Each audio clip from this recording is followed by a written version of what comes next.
Hi friends, let's start with your chapter number 1 of 12th standard.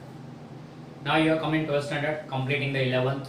We are starting with a branch called electricity and magnetism. In 12th we will be starting with this branch and will be continuing it for around 7 chapters. So from 1 to 7 it is connected to electricity and magnetism.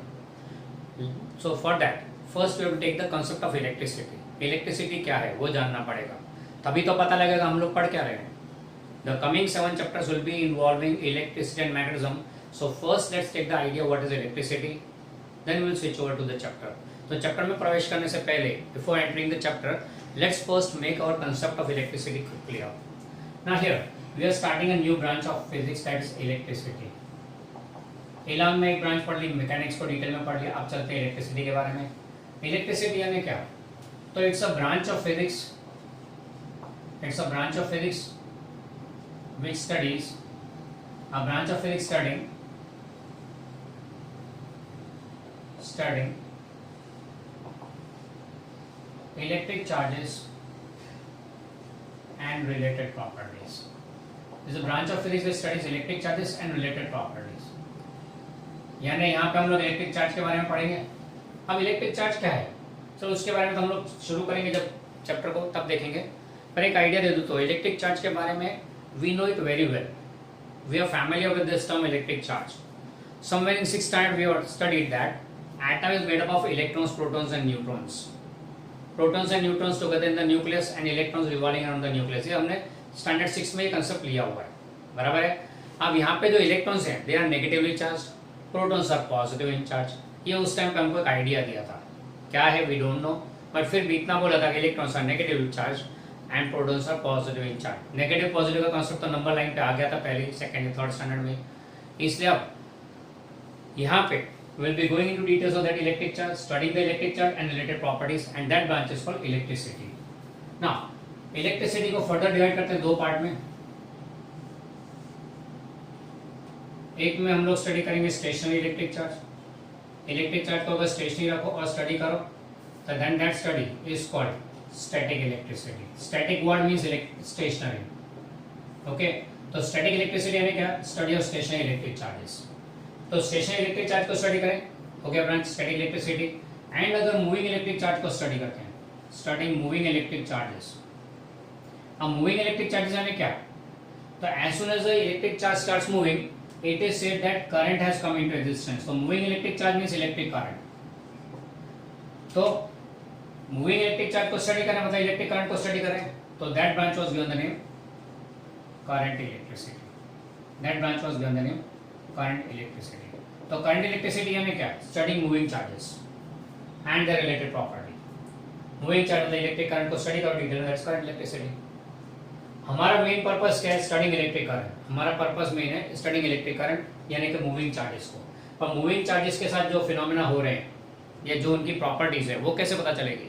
Moving charge की property तब पता चलेगी अगर आप electric charge को पहचानते हैं, यानी पहले चार्ज को पहचानना पड़े. So first we have to understand what the charge is, what are its different properties, then we will see what happens when it is in motion. तो इलेक्ट्रिक करंट को पढ़ना तो we have to study the moving electric charge. So for that first we require the information about electric charges. Electric charge क्या है, क्या उसकी different properties है. इसे क्या करते हैं, चार्ज को बोलते हैं रुक जा, और फिर उसको स्टडी कर लेते हैं. That comes to study electricity.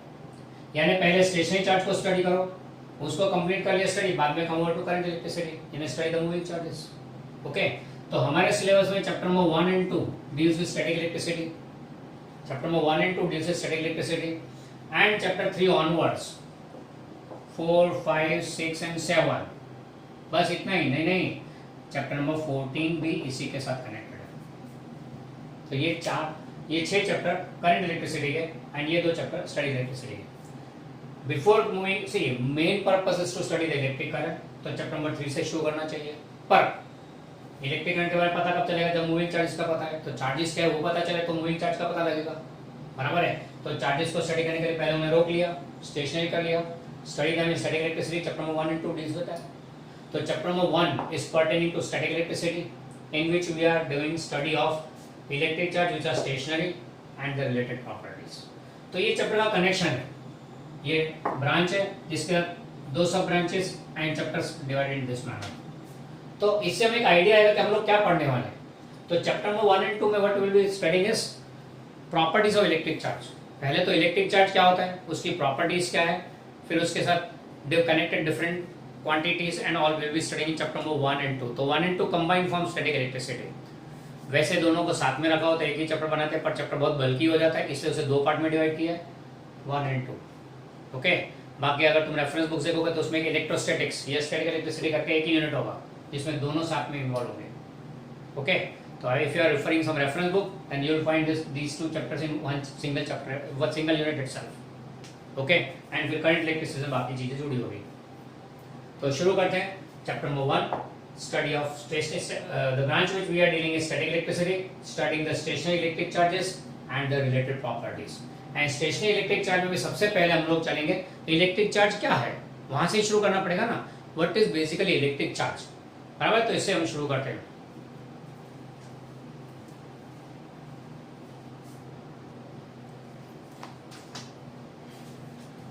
चलिए शुरू करते हैं इलेक्ट्रिक चार्ज के बारे में।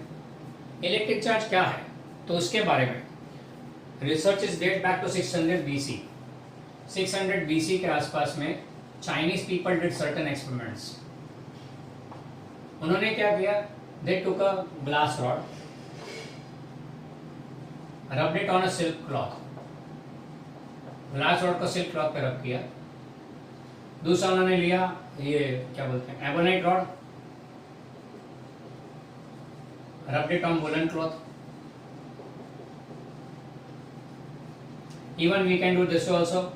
एक प्लास्टिक कोम ले लो या प्लास्टिक रूलर, रूलर ने फुट रूलर जो आपके कंपास बॉक्स में होता है, प्लास्टिक रूलर या स्केल जो बोलते हैं वो, या फिर प्लास्टिक कोम ले लो, rub it in dry hair. Dry hair को हम दूसरे वर्ड्स में यूज कर सकते हैं, rub it in fur. Dry hair या फर में रब करो। तो we find that when glass rod is rub with the silk cloth, or ebonite rod rubbed with woolen cloth, or plastic ruler or comb rubbed with dry hair, we find that one of them gains property of attracting pieces of paper or dry leaves. They get a property of attracting piece of paper or dry leaves. ये तो आपने बहुत commonly किया होगा, छोटे छोटे टुकड़े करो कागज के, एक प्लास्टिक के ले लो, ड्राई हेयर में रब करो एंड फिर देखो तो कागज का टुकड़ा इमीडिएटली अट्रैक्ट होगा, सीधा चिपकेगा उसका, यानी अट्रैक्शन वाला का। तो what we find is that when one substance is rubbed with another appropriate substance, one of them gains a property of attracting pieces of paper और ड्राई लीव्स, बराबर। One of them gains a property of attracting pieces of paper और dry leaves. ये Chinese people ने ढूंढ निकाला। अब rubbing glass rod with silk cloth only will give this to property to glass rod, but when glass rod is rubbed with woollen cloth, नहीं, ऐसा कुछ देखने को नहीं मिलता है। Ebonite rod is rubbed in dry hair, नहीं, ऐसा कुछ देखने को नहीं मिलता। यानी when one substance is rubbed with another appropriate substance, when one substance is rubbed with another appropriate substance, one of them gains a property of attracting piece of paper and dry leaves. This property achieved by one of them, this property of attracting piece of paper or dry leaves achieved by one of the substance when rubbed with an appropriate substance, this property is called electric charge. We call this property as electric charge. तो electric charge यानी क्या है? The property gained by a substance on rubbing with another appropriate substance due to which attracts pieces of paper and dry leaves, that property is called electric charge. तो ये सबसे पहला charge का meaning दिया। So it's a property. Basically ऐसा बोला, it's a property achieved by one of them. It's a property. बराबर है? एक एंगल उसका हो गया प्रॉपर्टी के फॉर्म में। दूसरा it is seen as a particle also. Electric charge is a particle. Particle किस सेंस में? तो electron is a negative charge particle. Electron is a negative charge particle. Charge is a particle here. Proton is a positive charge particle. Neutron is a neutrally charge particle. तो electric charge particle के form में भी है। कई electron को negative charge बोलते हैं, electric charge बोलते हैं, प्रोटॉन को पॉजिटिव इलेक्ट्रिक चार्ज बोलते हैं। Charge is referred as a particle also. तो चार्ज का एक एंगल रिफरिंग का प्रॉपर्टी के फॉर्म में, दूसरा एंगल पार्टिकल के फॉर्म में, third angle it is referred as a physical quantity. It's a physical quantity. Physical quantity मतलब क्या? It's a measuring, it's a quantity which can be measured, whose value can be given, similar to mass, speed, displacement and उसके जैसे कोई quantity है ये। Quantity है तो कोई नोटेशन होगा, हाँ होता है, छोटा क्यू ये बड़े क्यू से उसको डिनोट करते हैं, we denote it by small q और capital q as a quantity, कि भाई electron has this much electric charge, proton has this much electric charge, and फिर इसका यूनिट अगर प्रॉपर क्वांटिटी है तो यूनिट भी होगा इसका, its unit is taken as C, that is coulomb. Coulomb is a unit of electric charge, ऐसा unit of electric charge, बराबर है, कूलम है उसका यूनिट। तो electric charge can be referred as a property, can be referred as a particle, can be referred as a physical quantity. Okay, अब यहाँ पे जो फिनोमेनन हुआ, चाइनीज पीपल ने जो ऑब्जर्व किया फिनोमेनन, उसके बेस पर से क्या बोलेंगे कि one of them gains the property of attracting pieces of paper और ड्राई लीव्स। एक ने गेन किया तो किसी एक का गेन होगा तो दूसरे का लॉस तो होना ही है। If someone gains then there should be someone who has lost, क्योंकि किसी के लॉस के बेस पर से दूसरा बंदा गेन करेगा। Without making loss to one the second one cannot gain, यानी अगर किसी ने गेन किया तो कहीं पे किसी का लॉस तो हुआ ही है, हमेशा होगा ऐसा। It is a nature, it's a natural property that if one of them gains then someone has to lose। Simple सा एग्जांपल, अगर आपने क्लास में फर्स्ट पोजीशन गेन किया तो कोई और दूसरी सेकंड पोजीशन पे गया, आपने किसी को ओवरटेक करके फर्स्ट पोजीशन, किसी को ओवरटेक करके फर्स्ट पोजीशन लिया तो दूसरे का पोजीशन डाउन हुआ, तो एक ने लूज किया तभी तो आपको गेन हुआ, ख्याल आया? तो दो तरीके होते हैं ना प्रोग्रेस के, या खुद आगे बढ़ो या दूसरे को नीचे खींचो, बराबर, या दूसरे को नीचे खींचो। The second one is not proper, ethical नहीं है। हम तो फर्स्ट वन पे चलते, हम लोग आगे बढ़े, हम लोग आगे बढ़े, हम अपनी लाइन बड़ी करें ताकि हम बड़े दिखें, सामने वाले की लाइन को मिटा के छोटा नहीं करना है। Inculcate that tendency in you, that property in you, that quality in you, it's a human quality, you should keep in mind that you should progress but not try to degrade the other. Okay, चलो यहाँ पे back to balance. यहाँ पे किसी ने gain किया तो obviously किसी ने लूज किया ही होगा, बराबर है, मतलब दो टाइप के चार्ज हुए, एक ने गेन किया है दूसरे ने लूज किया, तो दो टाइप के चार्ज हुए। तो उन्होंने इसके बेस पर बोला two types of electric charge, two types. कौन सा?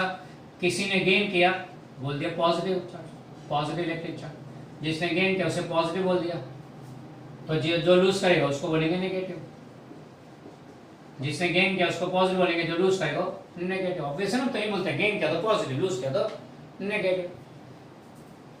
पॉजिटिव चार्ज में minimum value plus 1 coulomb charge, जिसको हम कहते हैं unit positive charge, minimum value unit positive charge यानी प्लस 1 कूलम चार्ज। नेगेटिव में बोलेंगे -1 कूलम चार्ज, जिसको बोलेंगे यूनिट नेगेटिव चार्ज। ज्यादातर टेस्टिंग यूनिट पॉजिटिव चार्ज पे किया जाता है, इसलिए इसका दूसरा नाम भी है test charge. All the testing is done on unit positive charge यानी कि +1 कूलम चार्ज। नाउ कौन पॉजिटिव कौन नेगेटिव? जिसने गेन किया वो पॉजिटिव, लूज किया वो नेगेटिव, जरूरी है। जिसने गेन किया वो पॉजिटिव, लूज किया वो नेगेटिव। यहाँ पे तो हमने ये बोल दिया कि जिसने गेन किया वो पॉजिटिव हुआ, जिसने लूज किया वो नेगेटिव हुआ। आप बोलोगे नहीं सर हमने केमिस्ट्री में तो उल्टा पढ़ा है, जो गेन करता है वो नेगेटिव बनता है, जो गेन करता है वो नेगेटिव होता है, जो लूज करता है वो पॉजिटिव होता है। The ion which gains electrons become negative in charge, the one who loses electron becomes positive in charge. तो गेन क्या नेगेटिव के पॉजिटिव, फिजिक्स कैसा बोलते हैं गेन क्या पॉजिटिव, नेगेटिव, केमिस्ट्री कैसा बोलते हैं गेन क्या नेगेटिव। तो कंफ्यूजन क्रिएट हुआ कि क्या करें। See be very careful, the outlook of looking to the phenomenon is different for both of them. Physics में हमने बोला गेन क्या हो पॉजिटिव, लूज क्या हो नेगेटिव, वो तो प्रॉपर्टी की बात पर से है। प्रॉपर्टी गेन क्या है, attracting piece of paper and dry leaves. इसने गेन कैसे, इसने लूज क्या होगा, उसी के बेस पर से पॉजिटिव नेगेटिव बोला है। बाकी there is nothing like positive और negative charge, there is nothing like positive और negative charge. If one of the charge possesses particular property, other charge is having a property opposite to this first one, opposite to the first one। तो दो opposite property वाले मिले हुए, तो किसी को positive बोला तो दूसरे को नेगेटिव बोल दिया। ट्रेडिशनली वर्ड समझो, traditionally it is said that positive charge is one who gains and negative charge is one who loses, क्योंकि पुराने जमाने में लोग पॉजिटिव थिंकिंग वाले होते थे, इसलिए उन्होंने क्या बोला, जिसने गेन किया वो पॉजिटिव, लूज किया नेगेटिव। नया जमाना नेगेटिवनेस का आ गया। अपने दादा दादी को देखा होगा, जब आप डाउन हो जाते हो, सेटबैक आता है तो वो तक बोलते हैं नहीं बेटा चिंता मत कर, हो जाएगा हो जाएगा, चिंता मत कर। देखा होगा दादा को कि पापा को समझाते हुए कि बेटा बिजनेस में ऊपर नीचे होता रहता है, डोंट वरी, कोरोना का जमाना है तो थोड़ा डाउनफॉल हो सकता है, बाद में धीरे धीरे सबसे ठीक हो जाएगा, तुम चिंता मत करो, everything will be fine, God is great, he will do the best thing for you. पर अभी के जमाने में हम लोग तो मेरा क्या होगा, मेरा 12th बराबर होगा कि नहीं, मैं पास होऊंगा कि नहीं, चले कोरोना में तो लेक्चर भी नहीं होते हैं, सर मिलते भी नहीं, तो पढ़ेंगे कैसे, मेरी तो बैंड बज गई, इतनी मोटी मोटी किताबें कौन पढ़ेगा, साला मैं तो नक्की फेल होने वाला हूँ। नेगेटिव मेंटालिटी, क्यों, जमाना नेगेटिवनेस का हो गया। तो it is nothing like a negative positive, be very careful, keep it clear in your mind, there is nothing like a positive negative as far as physics is. हाँ, one of them has a particular property, another one has an opposite property. तो हमने इसको अगर positive बोला तो negative हो गया, अगर इसको पॉजिटिव बोला तो ये नेगेटिव हो गया। ट्रेडिशनली और conventionally, more proper word is conventionally, conventionally मतलब एज पर ट्रेडिशन, रीति रिवाजों के मुताबिक, चले आ रहे रीति रिवाजों के मुताबिक, proton is said to be positive in charge and electron is said to be negative in charge. तो प्रोटॉन में ऐसा क्या है कि वो पॉजिटिव है, इलेक्ट्रॉन में ऐसा क्या है कि वो नेगेटिव है, कुछ ऐसा नहीं है। There is nothing like a positiveness और negativeness in the proton and electron, there is nothing like a positiveness और negativeness, it is just their properties are opposite to each other. Traditionally proton को positive बोला है, इससे electron negative हुआ, traditionally proton को positive बोला है, इससे इलेक्ट्रॉन नेगेटिव हुआ। अगर ट्रेडिशन इलेक्ट्रॉन को पॉजिटिव बोलता तो आज की तारीख में इलेक्ट्रॉन पॉजिटिव होता, प्रोटॉन नेगेटिव होता। तो keep it clear in mind that electron में ऐसा कुछ नहीं है जो उसको नेगेटिव बनाता है, प्रोटॉन में ऐसा कुछ नहीं है जो उसको पॉजिटिव बनाता है। दिस पॉजिटिव नेगेटिव का झमेला is just a type of representing. हाँ, वी फॉलो द ट्रेडिशन, तो as per the tradition proton is positive in charge, electron is negative in charge, therefore we continue to say so. Simple सा example है कि रामायण में राम आते हैं, भागवत जी में कृष्ण होते हैं। रामायण में राम है, भगवत जी में कृष्ण है। अब रामायण में राम और कृष्ण, भागवत जी में दोनों के दोनों का ओरिजिन कौन है, दोनों विष्णु जी के अवतार हैं, बोथ आर द अवतार ऑफ द सेम पर्सन, पर दोनों की प्रॉपर्टी देखो तो उल्टी। रामायण में राम एकदम सीधे साधे, ये नटखट नंद किशोर, वहां पे राम मर्यादा पुरुषोत्तम, यहाँ मर्यादा नाम की कोई चीज ही नहीं है। वहां पे एक पत्नीत्व, सिर्फ सीता और उसके अलावा कोई नहीं। यहाँ तो भाई हर जगह एक नया केस बनाते हैं, हर जगह एक नया केस बनाते हैं। ब्रज से लेके मथुरा तक, वहां से लेके द्वारका तक, we know the properties of Krishna.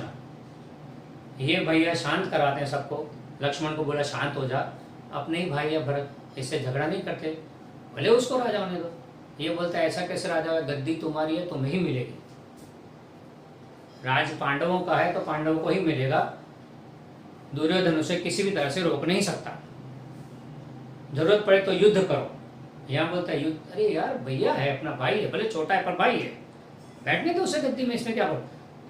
अब मान लो ये दोनों को स्वैप कर लेते थे, रामायण में कृष्ण आ जाए, रामायण भागवत जी में राम आ जाए, इमेजिन करो क्या तहलका मच सकता है। दोनों विष्णु के अवतार है, दोनों अपोजिट ईच अदर। एक को हम लोग आइडियल मेल फेलो बोलते हैं, तो क्या हम लोग कृष्ण को नेगेटिव बोलते हैं? नहीं नहीं नहीं नहीं, वो अपनी जगह पे, ये अपनी जगह पे। Got the idea? So that's the case, there is nothing like positive और नेगेटिवनेस। ये प्रोटॉन में ऐसा कुछ पॉजिटिव नहीं है, इलेक्ट्रॉन में ऐसा कुछ नेगेटिव नहीं है। हाँ, दोनों की प्रॉपर्टीज अलग है, इसलिए प्रोटॉन को ट्रेडिशनली पॉजिटिव बोला है, इलेक्ट्रॉन को नेगेटिव बोला है, and we carry on the same tradition saying that there are two types of charges, positive and negative. Traditionally proton is positive and electron is negative. इससे keep it clear in mind कि दो type के charge positive and negative. अच्छा, यहाँ electric charge को कैसे define किया? Property gained by a particle on rubbing with an appropriate substance, this property में attracts pieces of paper and dry leaves, this property is called electric charge. पर ऐसी definition modern scientist नहीं accept करेगा। तो modern scientist क्या accept करता है? तो मॉडर्न साइंटिस्ट का डेफिनेशन क्या दिया है, तो हम लोग देखते हैं इलेक्ट्रिक चार्ज को कैसे डिफाइन किया गया है। दो प्रोटॉन लिए, प्रोटॉन का डिस्कवरी हो गया, दो प्रोटॉन लिए, दो प्रोटॉन के बीच में, अच्छा दोनों प्रोटॉन के पास चार्ज है कितना, तो Q इक्वल टू 1.6 × 10⁻⁻⁹ कूलम, इधर भी Q, अच्छा यहाँ पे दोनों प्रोटॉन का मास है कितना, तो इट इज 1.67 × 10⁻27 kg ईच, दोनों के पास मास है। तो based on mass there be some attractive force between them.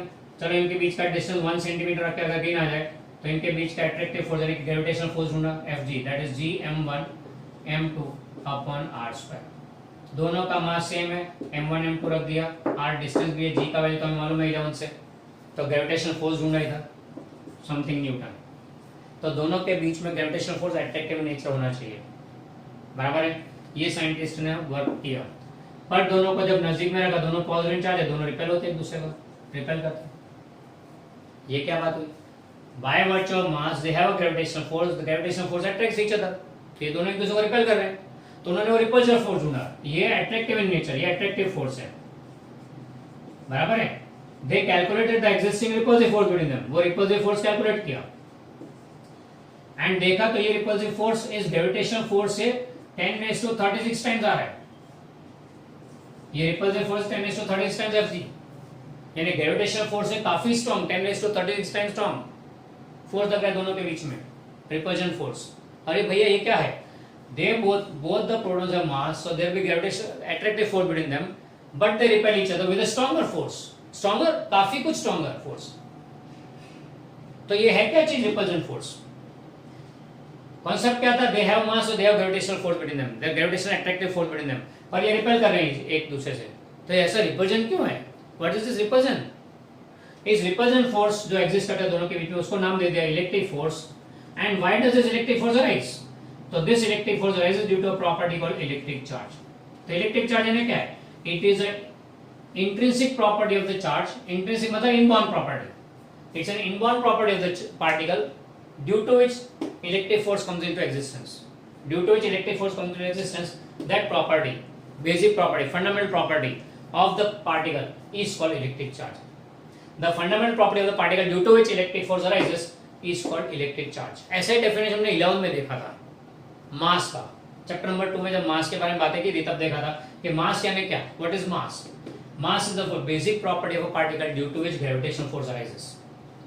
Gravitational force क्यों होता है? By virtue of mass. तो मास क्या है?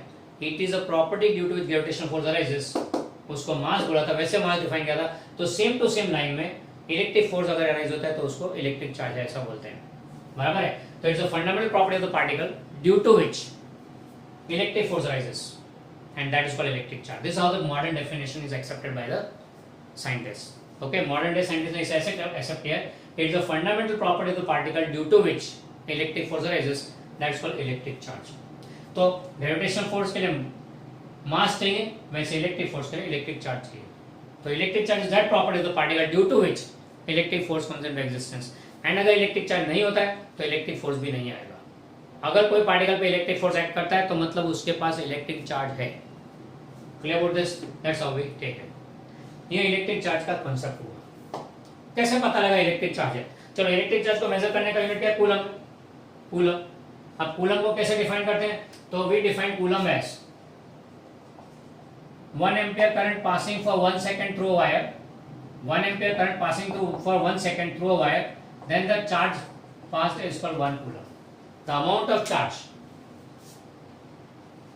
is called 1 coulomb। When 1 ampere current passes through a conductor for 1 second, the amount of charge passing through conductor is called 1 coulomb। 1 ampere current पास हो रहा हो 1 second के लिए तो the charge passing is called 1 coulomb। That's how we define coulomb। coulomb का dimensional equation क्या, dimensional formula क्या बनेगा? तो एम्पियर का A1 है, सेकंड टाइम का T1 है, तो इतना ही आएगा। यानी कि लिखेंगे क्लासिकली कैसे? m0 l0 t1 a1 a for ampere, that is the dimensional formula for electric charge, m0 l0 t1 a1, क्योंकि ampere is a fundamental unit in SI system, तो ये उसका डायमेंशनल फॉर्मूला हो गया। अरे इलेक्ट्रिक चार्ज है या नहीं वो पता कैसे चलेगा? Is it visible? It's a very very minute particle and it's just a property. How can you find the property? आप मनुष्य को देख सकते हो, उसकी मानव को देख सकते हो, मानवता तो नहीं देख सकते ना। मानवता मानव की प्रॉपर्टी है, उसके अंदर उसको हम लोग मेजर नहीं कर सकते, उसको निकाल के देख नहीं सकते, दैट्स सॉर्ट ऑफ थिंग। तो इलेक्ट्रिक चार्ज को कैसे पता लगा कि इलेक्ट्रिक चार्ज है या नहीं? तो उसके लिए एक डिवाइस यूज होता है जिसको बोलते हैं electroscope. The device is called electroscope. अब हम इसके बारे में थोड़ा आइडिया लेंगे, इलेक्ट्रोस्कोप क्या होता है वो देखेंगे।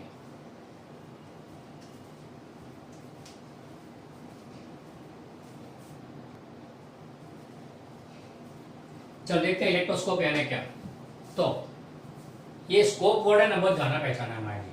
हमारे पास ऐसा वर्ड है माइक्रोस्कोप, दूसरा है टेलीस्कोप, तीसरा वर्ड है बायोस्कोप। ये सब हमने सुने हुए वर्ड है, बराबर है। यहाँ पे स्कोप मतलब क्या? स्कोप लगा मतलब ये देखने वाला instrument, it's an optical instrument, देखने के लिए जो यूज होता है, बराबर। स्कोप मतलब an instrument use to view क्या? माइक्रो यानी बहुत छोटी चीजें, माइक्रो कितना होता है याद है ना, 1 माइक्रो इज 10⁻⁻⁶। तो 10⁻⁻⁶ की साइज का देखना हो तो माइक्रोस्कोप देखने के लिए, in order to view micro 10⁻⁻⁶ size objects, microscope बोलते हैं। To see minute things, to observe minute thing we use microscope. Tele what is connected to large distance, तो लार्ज डिस्टेंस में कोई ऑब्जेक्ट हो तो उसे देखने के लिए टेलीस्कोप, देखने के लिए क्या दूर की चीज है टेलीस्कोप। आप बोलोगे कैसे हो गया, दूरबीन। फिर वर्ड है टेली कम्युनिकेशन, दूर संचार।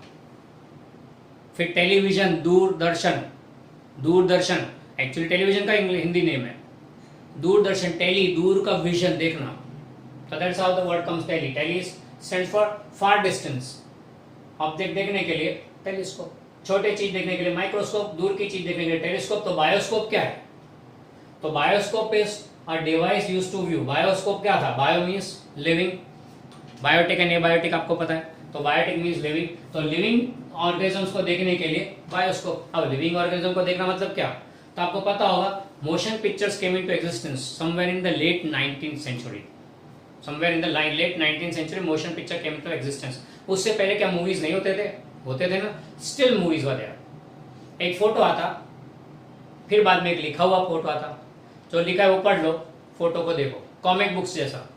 कॉमिक बुक्स क्या है, स्टेशनरी मूवीज, स्टडी मूवीज। उसमें कुछ मूवमेंट नहीं था, मूव करने लगा, इसलिए उसको वर्ड मोशन पिक्चर्स दिया, एंड मोशन पिक्चर को शॉर्ट फॉर्म में मूवीज बोलना शुरू किया। Movies is actually in which something is moving, movie, बराबर है। तो मूविंग ऑर्गेनिज्म को देखने के लिए जो डिवाइस है उसको बायोस्कोप बोलते हैं। याद होगा पुराने जमाने का बायोस्कोप इतना छोटा से कैमरा, जैसे इसमें लाइट का रे निकल के स्क्रीन पे आता, इधर एक बड़ा चक्कर, नीचे छोटा चक्कर, बड़े चक्कर में से पट्टी निकल के यूं आती, इधर फिल्म यहाँ से लग के यूं आती, एंड इधर वाइंड होता, उधर अनवाइंड होता, एंड वो फिल्म चलती जाती, एंड आपको सामने मूवी दिखता। एंड वो भी कॉन्सेप्ट क्या था, 16 फ्रेम्स पासिंग पर सेकेंड, 16 और more frames passing per second will make the object move there. Persistent of vision का कॉन्सेप्ट है कि 16 और more frames per second can show a moving view. शायद आपने तारे ज़मीं पे देखा होगा, तारे ज़मीं पे ईशान जो था छोटा बच्चा, उसने जो बनाया था एक छोटा, याद है वो देखा होगा, जिसमें वो एक फ्लिप बुक था, फ्लिप बुक में पेजेस फ्लिप करते जाओ तो लगता था जैसे बच्चा मम्मी पापा से दूर था, है वो एक्चुअली हर एक पेज पे अलग अलग पिक्चर बनाया है, पर जब उसको फ्लिप करने लगते हो तो it shows as if the boy is moving away, the child is moving away.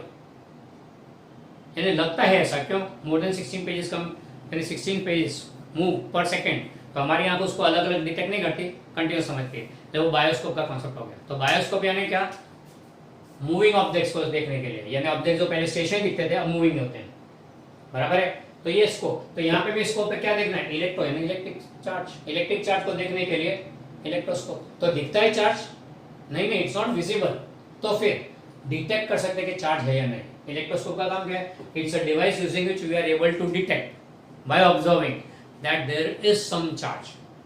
कौन सा टाइप का चार्ज है वो पता नहीं, वो नहीं बता सकते, पर चार्ज है ऐसा पता लग सकता है।